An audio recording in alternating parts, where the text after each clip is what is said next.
I'm going to talk today about sound magic, and we're going to talk about the different uses for it. And it's going to be a little bit of a show and tell today because I'm one of those people who really likes my magical tools.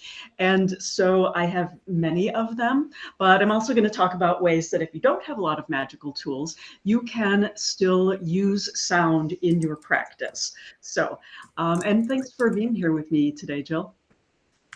Thanks for inviting me. And Luana is here with us too. First one here. Hi, Luana. Thanks for showing up. Okay, so I am going to start with some of my fancier stuff. And I'll start with some of my favorite tools. First one I'm going to show you this is a singing bowl. And I've got so many of these. This one is a little bit fancy. You can see it's got markings on it. And this one, really, you take your wooden mallet. Some people have these leather wrapped because it's easier to use when it's leather wrapped. I don't like the sound as much. So, and I don't know if you're going to be able to hear. Because I don't know if my noise canceling is working. Now it doesn't have to hear. Okay, doesn't have to be fancy like that. This one is, it was not very expensive at all, but.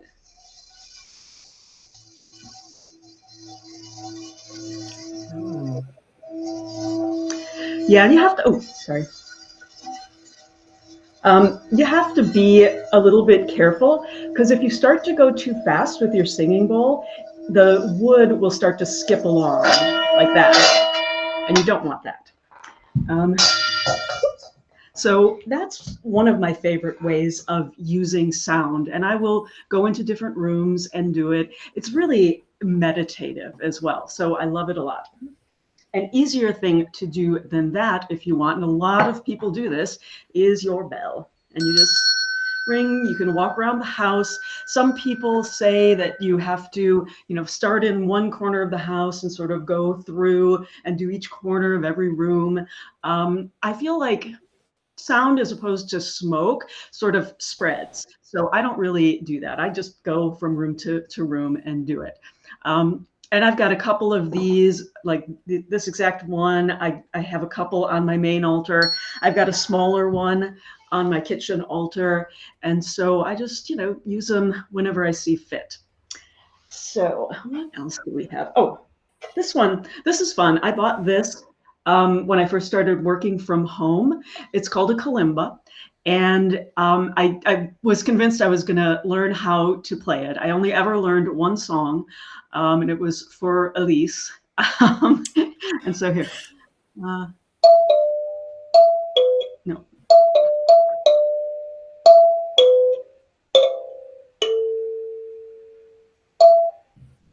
Anyway, so yeah. So, sounds like me on the piano. It's the only song I learned too. And these are not very expensive. You can get them for $5 on Amazon. Make sure if you do, though, they're like mine came with a tool that you use for. Where is it? It's not. How do you play that, Tracy? Can you? Like, can you hold it up and? Can I? I don't know. So, oops, can't see that. Okay. So I basically, because I have nails. Mm-hmm. I just pick at it. Oh, that's really cool. You see it? So it's almost like piano notes, sort of, but yeah, different. Yeah, and so it comes with this tool, and you can go to YouTube and find like the tune, like for tuning, and you just sort of take the little hammer and you knock these this way or that way, depending on which way it needs to tune, and then it'll slide down a little bit or up a little bit, and it'll get to the right note. So interesting. I've never seen one of those before, honestly. Oh, yeah. Well, and there are also like online, you can find, so I don't know if you can see this or not, but on mine, it has markings for what the notes are. And it also has like the numbers on there. And so I don't think you'll be able to see it, but So there are Yeah, two. you can actually. So there are two different ways that you can find. You can either find the numbers and learn it that way, or you can find the notes and learn it that way. And so I like doing the notes myself instead of the numbers, because for some, like, I say them in my head as I'm playing. And so I just, like, I would get lost with the numbers. I would forget them too quickly. Okay, so what is up next? Oh, this. Okay, so this little thing is a little frog. So I'm sure I got it at a street fair at one point, but you just, and it's supposed to sound like a frog. So yeah, so that's a possibility for you. I have, like, you can use a rattle. I like this one. I got this when I was in Australia, and it's sort of it's supposed to be a little lizard. He's got his little lizard arms and a tail. So that's a gourd. Yes, it is. That's an easy one, but if you don't have that, this is, it's a kid's toy, and I got it, and it was only a couple of bucks, but I worked for a sound design firm, and at our Christmas party, because almost everybody that worked there was a musician, so they thought it would be really funny to do that. Is it Jimmy Fallon? I can't remember. But yeah, get a bunch of kids' toys and play music. And so we did that. And then when it was over, they're like, "Oh, you got to take toys with you. You can't." And so we used to call those clackers. And then there were those balls that you used to go up and down with. Yep. Do you have those? Now another thing, this is also a toy. It's a children's toy. And my friend lived in Russia for a while. And so this one, you just sort of, little chickens. Oh, that's so fun. Yeah, so she brought it back. And apparently it's a thing that, like, when people are sort of hanging out, like on their front stoop, or sometimes in, like, outdoor cafes and stuff, they just, as they're talking, they just stand around and do this. So that's a fun thing. I don't know. Okay, next one, another Australia acquisition that I have. This is just some pretty carved sticks. That's all it is. It's like, if you don't have this, go get yourself some sticks. Go out into the yard and get some. Make sure they're sort of lightweight, though. Not too soft, but, and, experiment around a little bit. You might find that you like the sound of some sticks better than others. Those sound like they're hollow inside. No, they're solid. They're just like a lightweight. Okay. So I would recommend taking the bark off if you go DIY method. But if you don't want to do that, then I've got this. And these are bones. I have them, they're turkey leg bones. And I got them, I was making some bone broth. And I typically use chicken bones, and they fall apart, like, as you're making the broth when you're simmering it, because I go 24 hours for chicken. But the turkey legs were a little bit stronger, and so they stayed nice and hard. So that might be a route for you, or you can make noise with any bones that you want. Next up, this is something that you can sort of, I keep this hung in front of a window in my kitchen. Obviously chimes. And it's sort of, it feels like it's ongoing, sort of energy protection for me when the window is open. So I love that, having that around. Okay, next up are, I cannot play these. These are pan pipes. I got them for my deity altar, and I got them because Pan is one of the deities I'm working with right now. So that's about as much as I can do. Good job. Yeah, Yeah, maybe I'll learn for Elise on that as well. The goals we set. Okay, what's next? These are balls, and they're sort of enameled. I've got this set, and I've got a second larger set, and they're really lovely. I got these, I want to say it was at a health food store, and they have inside them, they have bells. And the purpose of them is not specifically to make the sound. It's so you you roll them in your hands, and then it sort of makes the noise. The point is it touches different acupressure points on your hand.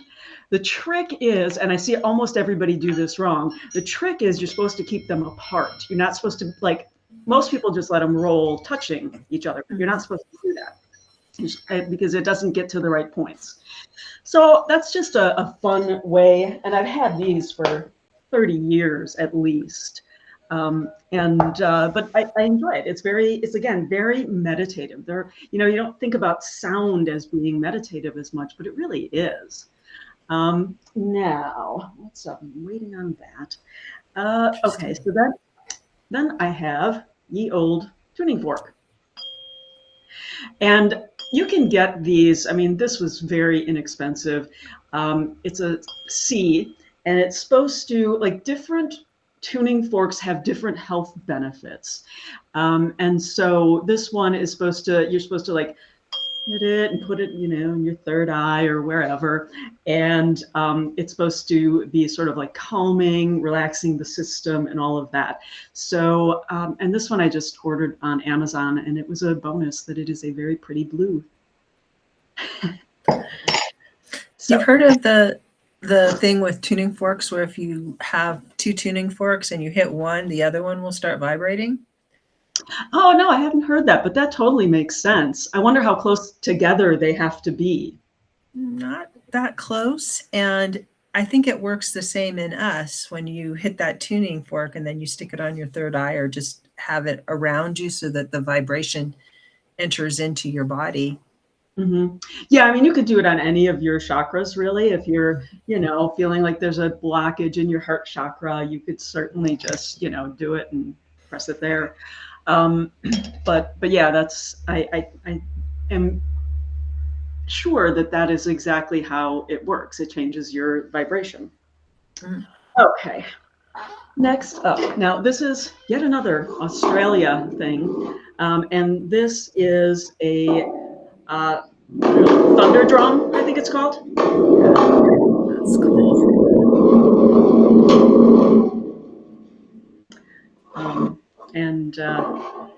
So yeah, that was a lot of fun. I did get that in Australia as well. And I've only been to Australia once. I don't know why I have so many Australian things. But I have a lot.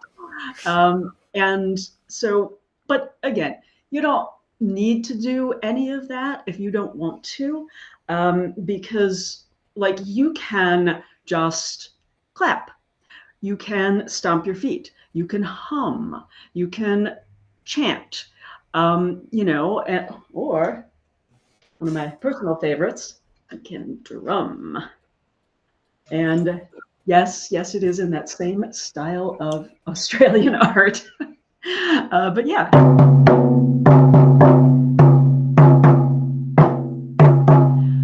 Experiment with different rhythms.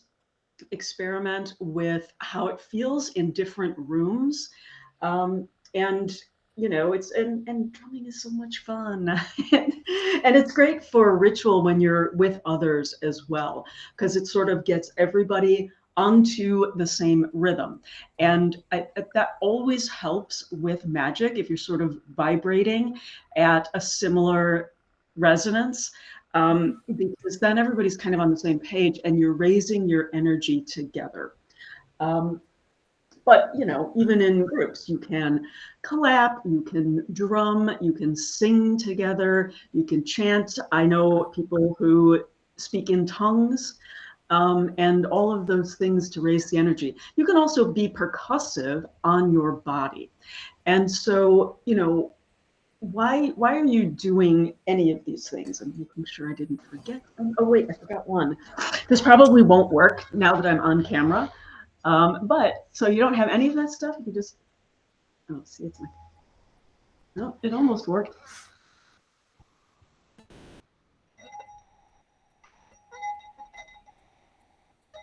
You can almost hear it. Yeah, you can hear it. But yeah, and so grab yourself a wine glass. I will say that earlier, as I was getting ready for this, I, somewhere along the line, I started getting a lot of like really heavy glassware, mostly because, my friends like to have a little bevy. And so I was like, like my glasses were breaking, the thinner, fancier ones. And so I was like running around trying to find a glass that was thin enough to do that on. And it did work earlier in the kitchen. Maybe it was just because It worked. You could hear it. Yeah. Good. So why do you do these things? Well, a lot of people use sound magic to clear energy out of a space. And I'm not going to talk a lot about that because next week's live is about different methods of energetic space clearing. Some people use it for healing, for energy healing. Use it on your pet or on another person or on yourself, as we talked about earlier with the tuning fork. Some people like to use it to raise energy. If you're going to be doing a spell or you're in the middle of a ritual and it's, you want to raise your energy, stomping helps, chanting helps, clapping, doing things like on your different areas of your body. So a lot of people use it in that way. And I think that, whether you're clearing space, whether you're raising energy, whether you're meditating and using space, and you probably use less percussion for things like meditating.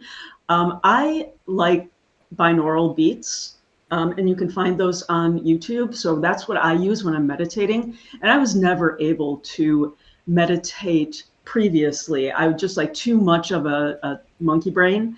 And so I try for 1 or 2 minutes and then I'd be like, nope, can't do it. Got all these thoughts.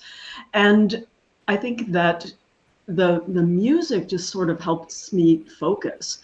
And I can easily go meditate for an hour. It's just like totally fine. And thoughts pop up on occasion. But then I'm just like, no, let's just go get back into the music. So those are some of the reasons that people use sound. Do you have any thoughts or questions? One thought that comes to mind, I've heard of music that people can listen to mainly at night that helps with creating abundance and manifesting things into your life. And it's not like there's words that are spoken, it's just music.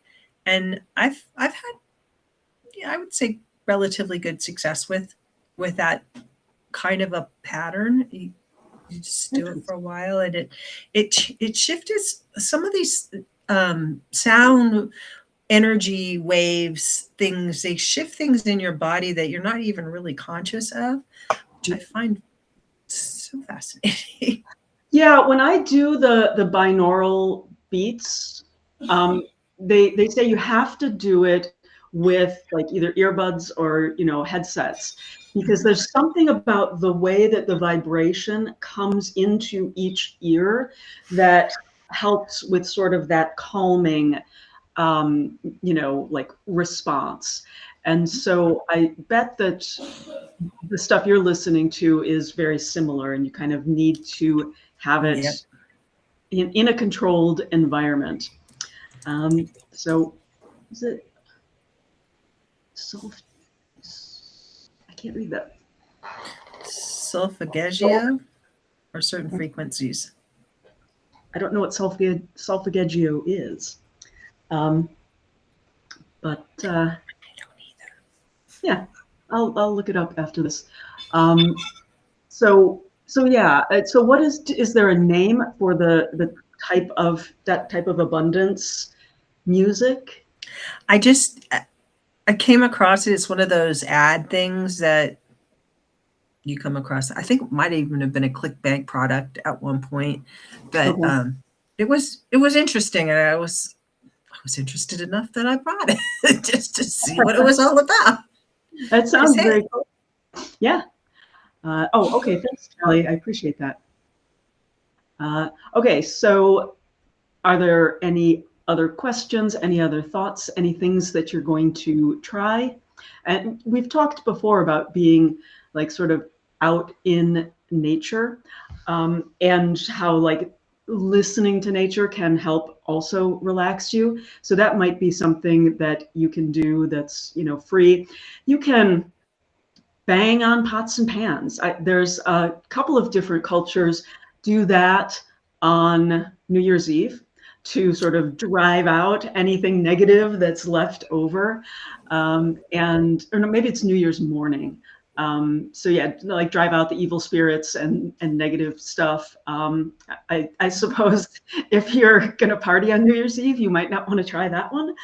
Um, but yeah, so with all magic, it's about your intention, and it's about using what you have available to you. Like all of the fun stuff that I have, you don't need any of that. You just go get yourself a couple sticks. You can bang with a wooden spoon on a Tupperware container if that's what you have to drum with. blow Or on just, grass. mhm. Or in an acorn cap. Have you ever tried making a whistle out of an acorn cap? No, I've just seen the grass.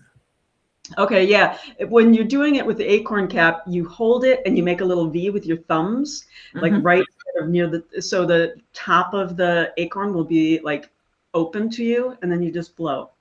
And it makes a very, very loud whistle. It's surprising how loud it is. Is it But just the cap and not the acorn? yeah, Like after the acorns come off? yeah, yeah. So I don't have anything small enough, I don't think, to show. But yeah, like you take something that is, it's the open acorn Uh-huh. cap, and you put your thumbs on it. You can't see me. You put your thumbs Uh-huh. on it, you open them up like that. And then, yeah, you just put your bottom lip against your knuckles and you blow. And it is shocking how loud it is. So I'll fun, have to try that. fun fall thing to do. Um, okay, well, that's pretty much everything that I have for today. So if nobody who has joined us live has any other questions or thoughts, I am going to go ahead and wrap it up. What did we have? This has been really fascinating. Thanks. Thanks a lot Sure. for sharing.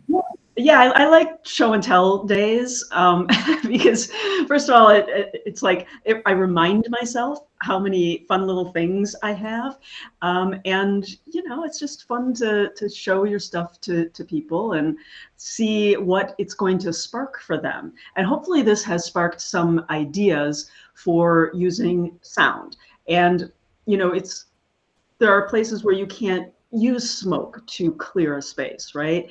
Um, the human body responds to vibration. So sound can be really effective for a lot of your magical needs. And I think people forget it a lot of times. Like they're all about the incense, or they're all about the, sage, seining or smudging, whichever you call it.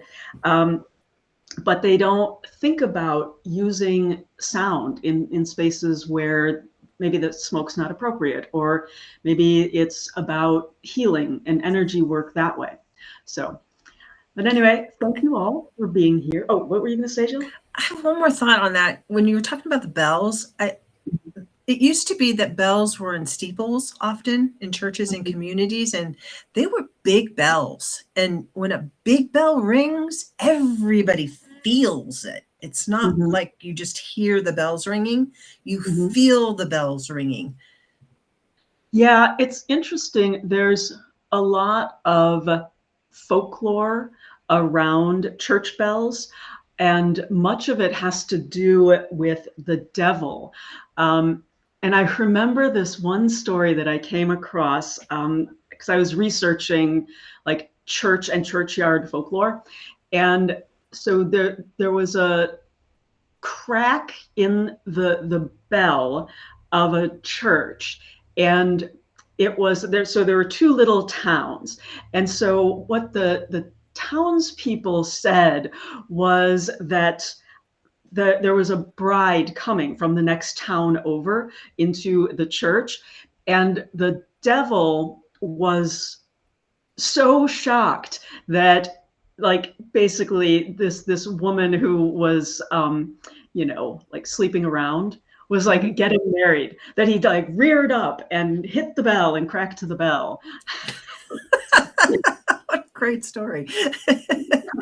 But it was always like a woman from like the next, a rival town, right? So yeah, and we tell stories about things that are important to us. So we tell a lot of stories about churches, but when I think about it, I can't think off the top of my head of a lot of folklore that's specifically about sound. So that's really interesting. I mean, you have like Rumpelstiltskin who's chanting, and so a lot of things, and fairies and fairy music. And spinning. The spinning wheels make noise. That's true, and they vibrate. Straw into gold. Yeah. And they vibrate. And of course, there's, if you hear the fairy music, don't go dancing, because you might not come back for 100 years. So there's definitely that.